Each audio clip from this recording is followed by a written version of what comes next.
Lord Jim by Joseph Conrad, chapters 15, 16, and 17. Chapter 15. I did not start in search of Jim at once, only because I had really an appointment which I could not neglect. Then, as ill luck would have it, in my agent's office I was fastened upon by a fellow fresh from Madagascar with a little scheme for a wonderful piece of business. It had something to do with cattle and cartridges and a Prince Ravanalo something, but the pivot of the whole affair was the stupidity of some admiral, Admiral Pierre, I think. Everything turned on that, and the chap couldn't find words strong enough to express his confidence. He had globular eyes starting out of his head with a fishy glitter, bumps on his forehead, and wore his long hair brushed back without a parting. He had a favourite phrase which he kept on repeating triumphantly. "The minimum of risk with the maximum of profit is my motto, what?" He made my head ache, spoiled my tiffin, but he got his own out of me all right, and as soon as I had shaken him off I made straight for the waterside. I caught sight of Jim leaning over the parapet of the quay. 3 native boatmen, quarrelling over 5 annas, were making an awful row at his elbow. He didn't hear me come up, but spun round as if the slight contact of my finger had released a catch. I was looking," he stammered.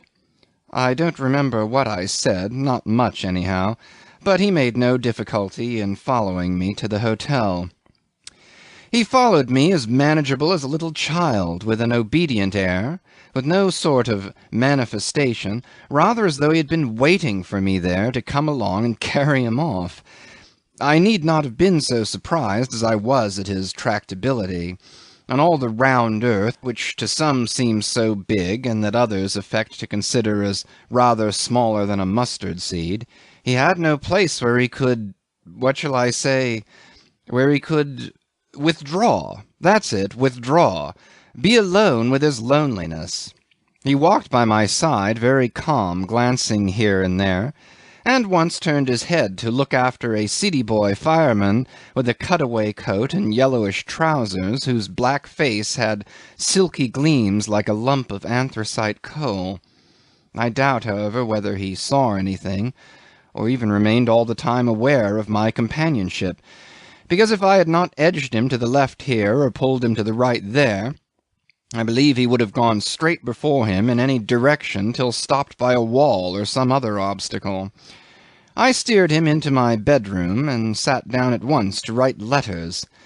This was the only place in the world, unless perhaps the Walpole Reef, but that was not so handy, where he could have it out with himself without being bothered by the rest of the universe.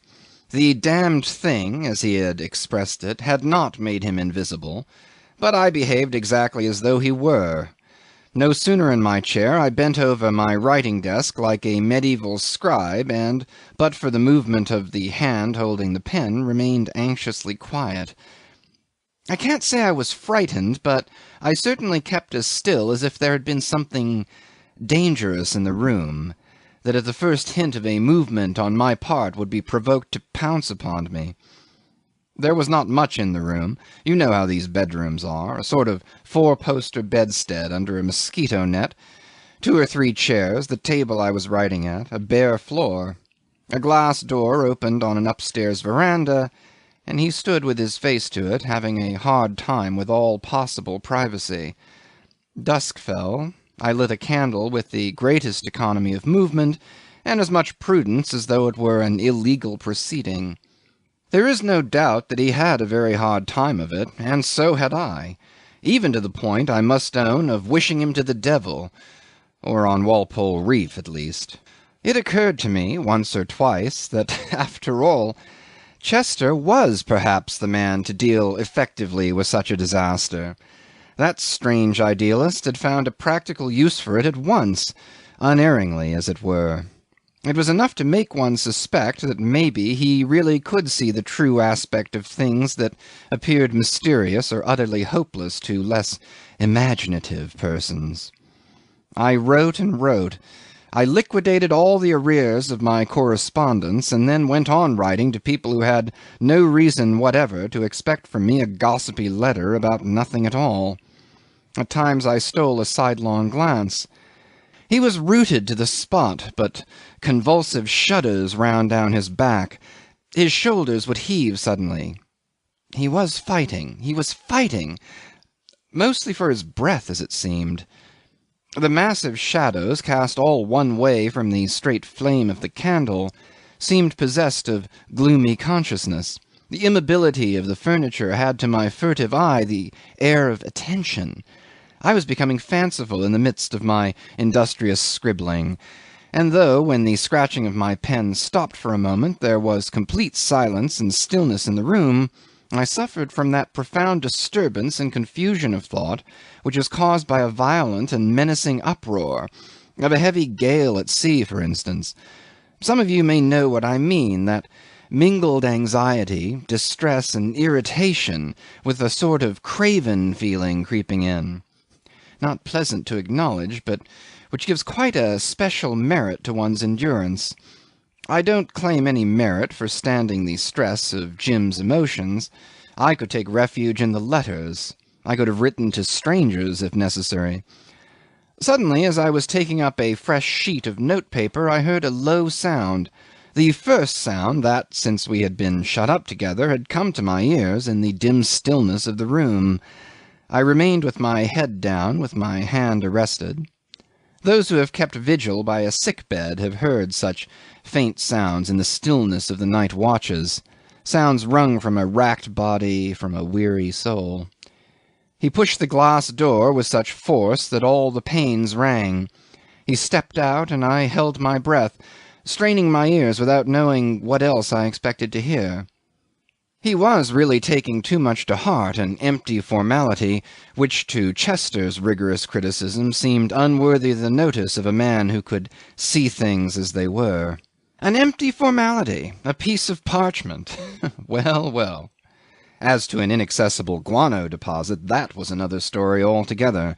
One could intelligibly break one's heart over that. A feeble burst of many voices, mingled with the tinkle of silver and glass, floated up from the dining-room below. Through the open door, the outer edge of the light from my candle fell on his back faintly. Beyond, all was black. He stood on the brink of a vast obscurity, like a lonely figure by the shore of a sombre and hopeless ocean. There was the Walpole Reef in it, to be sure, a speck in the dark void, a straw for the drowning man. My compassion for him took the shape of the thought that I wouldn't have liked his people to see him at that moment. I found it trying myself. His back was no longer shaken by his gasps. He stood straight as an arrow, faintly visible and still, and the meaning of this stillness sank to the bottom of my soul like lead into the water, and made it so heavy that for a second I wished heartily that the only course left open for me was to pay for his funeral. Even the law had done with him. To bury him would have been such an easy kindness. It would have been so much in accordance with the wisdom of life, which consists in putting out of sight all the reminders of our folly, of our weakness, of our mortality, all that makes against our efficiency, the memory of our failures, the hints of our undying fears, the bodies of our dead friends. Perhaps he did take it too much to heart. And if so, then Chester's offer. At this point I took up a fresh sheet and began to write resolutely. There was nothing but myself between him and the dark ocean. I had a sense of responsibility. If I spoke, would that motionless and suffering youth leap into the obscurity, clutch at the straw? I found out how difficult it may be sometimes to make a sound. There is a weird power in a spoken word. And why the devil not? I was asking myself persistently while I drove on with my writing. All at once on the blank page, under the very point of the pen, the two figures of Chester and his antique partner, very distinct and complete, would dodge into view with stride and gestures, as if reproduced in the field of some optical toy. I would watch them for a while. No, they were too phantasmal and extravagant to enter into anyone's fate. And a word carries far, very far, deals destruction through time as the bullets go flying through space.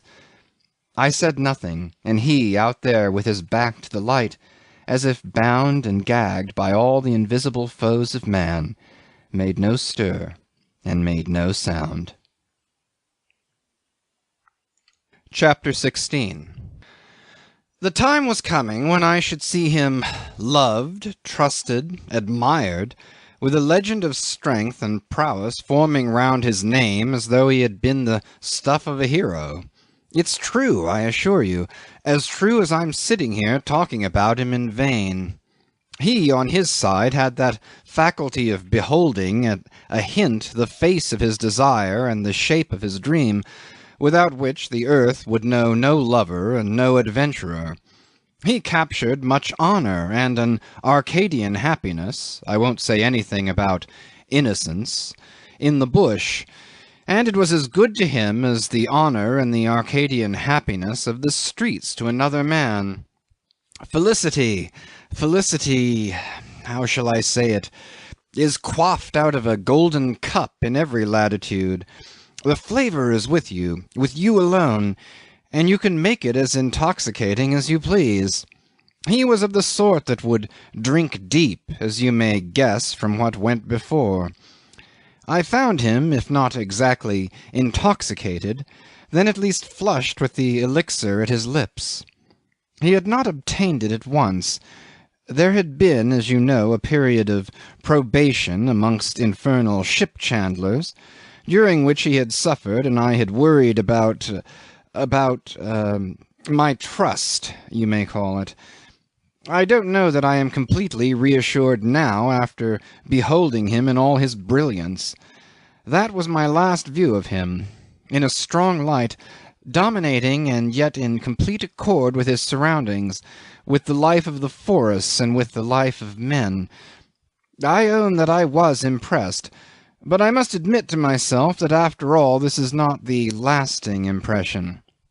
He was protected by his isolation, alone of his own superior kind, in close touch with nature, that keeps faith on such easy terms with her lovers.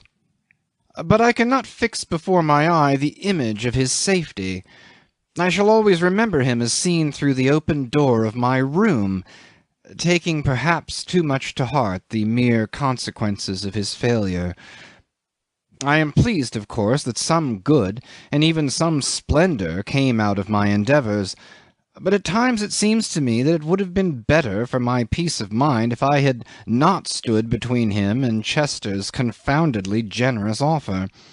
I wonder what his exuberant imagination would have made of Walpole Islet, that most hopelessly forsaken crumb of dry land on the face of the waters. It is not likely I would ever have heard, for I must tell you that Chester, after calling at some Australian port to patch up his brig-rigged sea anachronism, steamed out into the Pacific with a crew of 22 hands all told, and the only news having a possible bearing upon the mystery of his fate was the news of a hurricane, which is supposed to have swept in its course over the Walpole Shoals a month or so afterward. Not a vestige of the Argonauts ever turned up. Not a sound came out of the waste. Finis. The Pacific is the most discreet of live, hot-tempered oceans. The chilly Antarctic can keep a secret too, but more in the manner of a grave. And there is a sense of blessed finality in such discretion, which is what we all more or less sincerely are ready to admit. For what else is it that makes the idea of death supportable? End. Finis. The potent word that exorcises from the house of life the haunting shadow of fate. This is what, notwithstanding the testimony of my eyes and his own earnest assurances, I miss when I look back upon Jim's success. While there's life, there is hope, truly, but there is fear too. I don't mean to say that I regret my action, nor will I pretend that I can't sleep of nights in consequence. Still, the idea obtrudes itself that he made so much of his disgrace, while it is the guilt alone that matters. He was not, if I may say so, clear to me. He was not clear. And there is a suspicion that he was not clear to himself either. There were his fine sensibilities, his fine feelings, his fine longings, a sort of sublimated, idealized selfishness. He was, if you allow me to say so, very fine, and very unfortunate. A little coarser nature would not have borne the strain. It would have had to come to terms with itself, with a sigh, with a grunt, or even with a guffaw. A still coarser one would have remained invulnerably ignorant and completely uninteresting. But he was too interesting or too unfortunate to be thrown to the dogs, or even to Chester. I felt this while I sat with my face over the paper, and he fought and gasped, struggling for his breath in that terribly stealthy way in my room. I felt it when he rushed out on the veranda, as if to fling himself over, and didn't. I felt it more and more all the time he remained outside, faintly lighted on the background of night, as if standing on the shore of a sombre and hopeless sea. An abrupt, heavy rumble made me lift my head. The noise seemed to roll away, and suddenly a searching and violent glare fell on the blind face of the night. The sustained and dazzling flickers seemed to last for an unconscionable time. The growl of the thunder increased steadily while I looked at him, distinct and black, planted solidly upon the shores of a sea of light. At the moment of his greatest brilliance the darkness leaped back with a culminating crash, and he vanished before my dazzled eyes as utterly as though he had been blown to atoms. A blustering sigh passed, furious hands seemed to tear at the shrubs, shake the tops of the trees below, slam doors, break window-panes all along the front of the building. He stepped in, closing the door behind him, and found me bending over the table. My sudden anxiety as to what he would say was very great, and akin to a fright. "May I have a cigarette?" he asked. I gave a push to the box without raising my head. "I want tobacco," he muttered. I became extremely buoyant.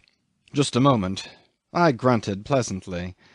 He took a few steps here and there. "That's over," I heard him say. A single distant clap of thunder came from the sea like a gun of distress.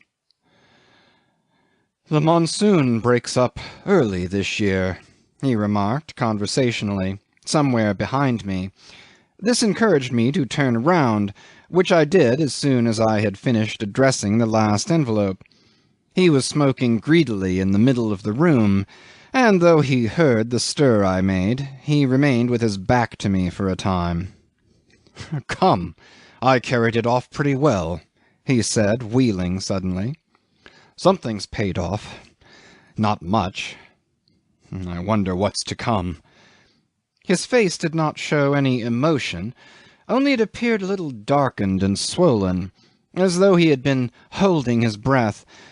He smiled reluctantly, as it were, and went on while I gazed up at him mutely. "Thank you, though. Your room. Jolly convenient for a chap badly hipped." The rain pattered and swished in the garden.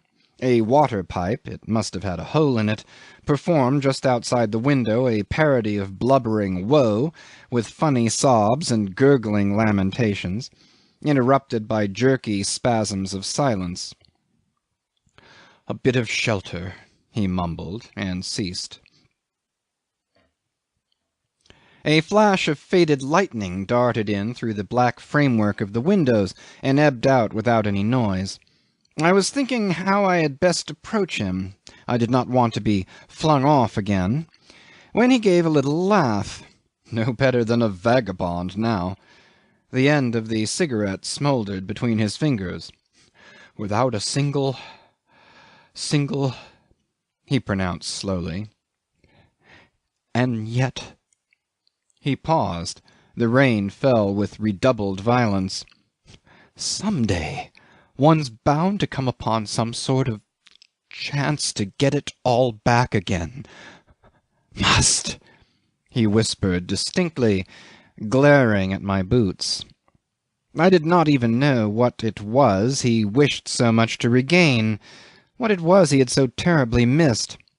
It might have been so much that it was impossible to say. A piece of ass's skin, according to Chester. He looked up at me inquisitively.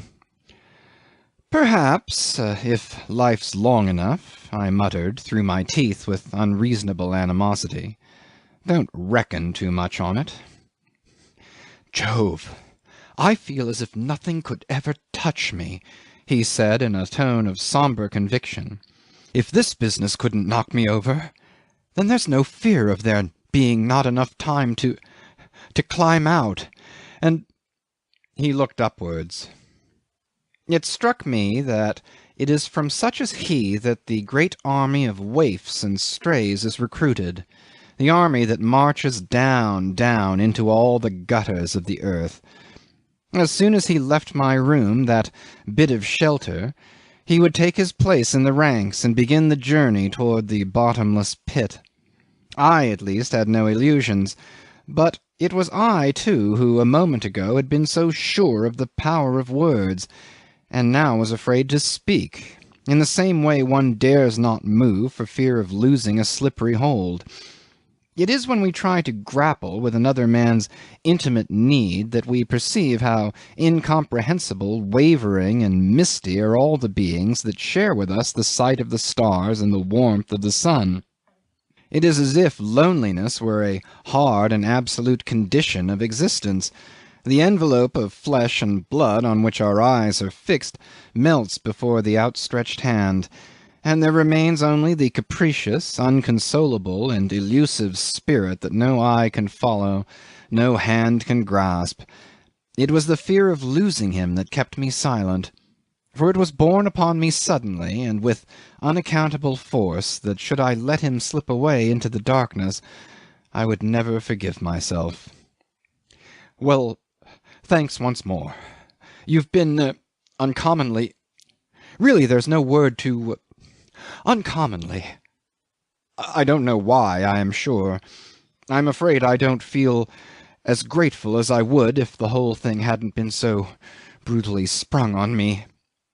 Because at bottom you yourself... He stuttered. Possibly, I struck in.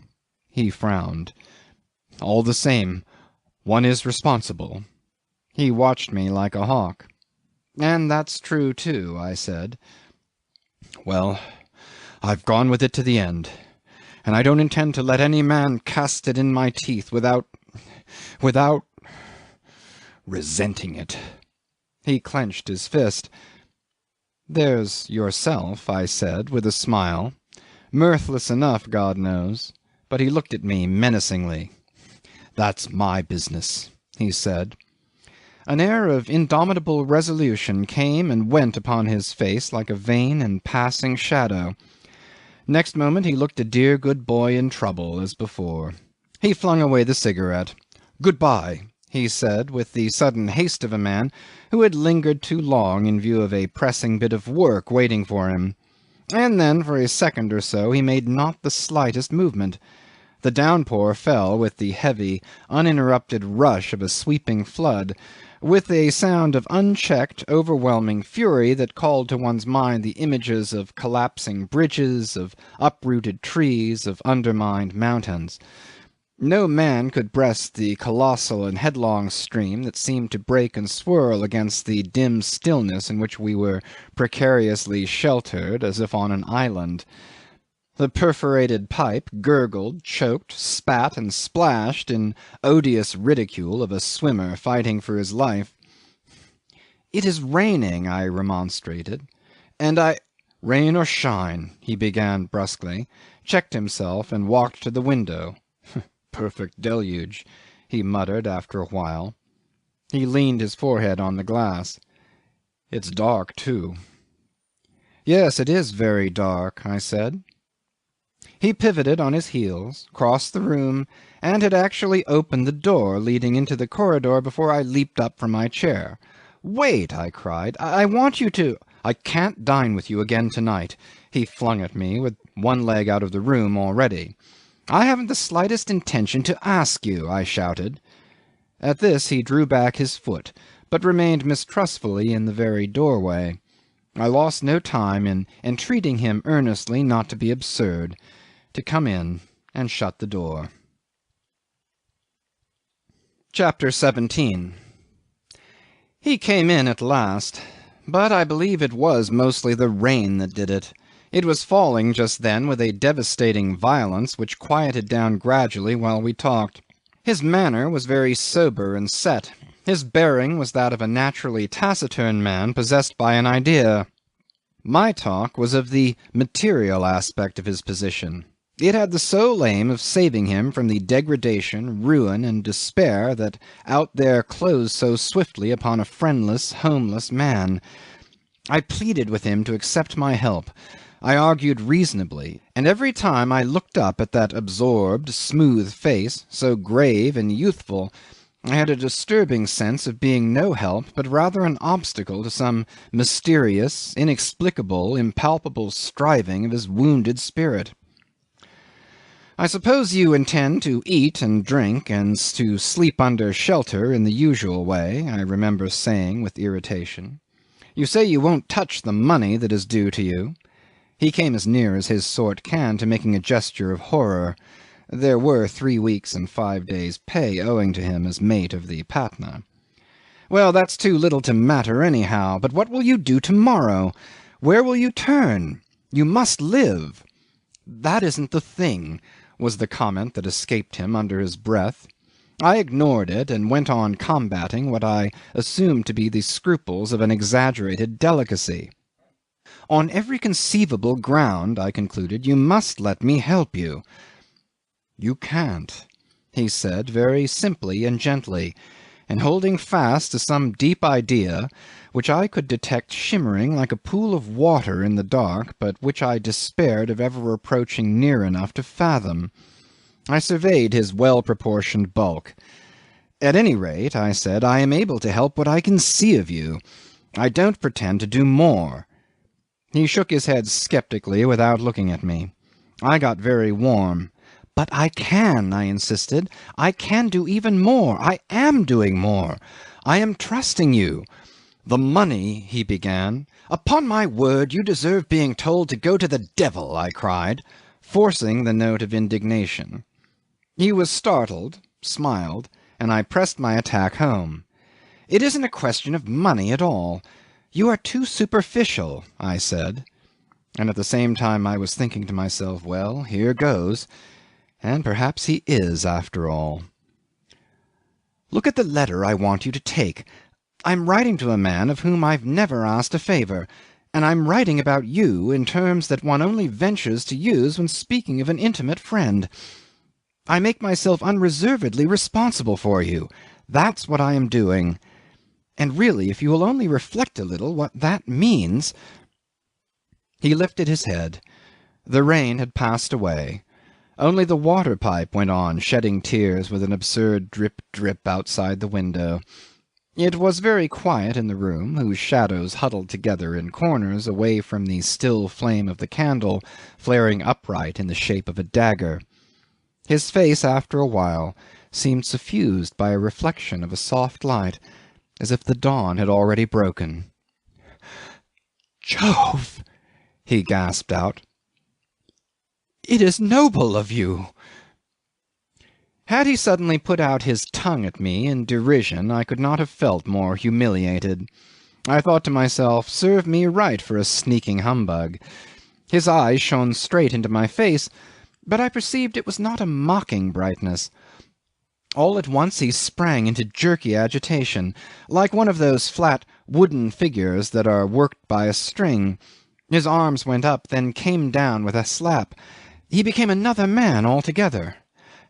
"And I had never seen," he shouted, then suddenly bit his lip and frowned. "What a bally ass I've been," he said, very slow, in an awed tone. "You are a brick," he cried next in a muffled voice. He snatched my hand as though he had just then seen it for the first time, and dropped it at once. Why, this is what I... He stammered, and then with a return of his old stolid, I may say mulish manner, he began heavily, I would be a brute now if I... And then his voice seemed to break. That's all right, I said. I was almost alarmed by this display of feeling, through which pierced a strange elation. I had pulled the string accidentally, as it were. I did not fully understand the working of the toy. I must go now, he said. Jove, you have helped me.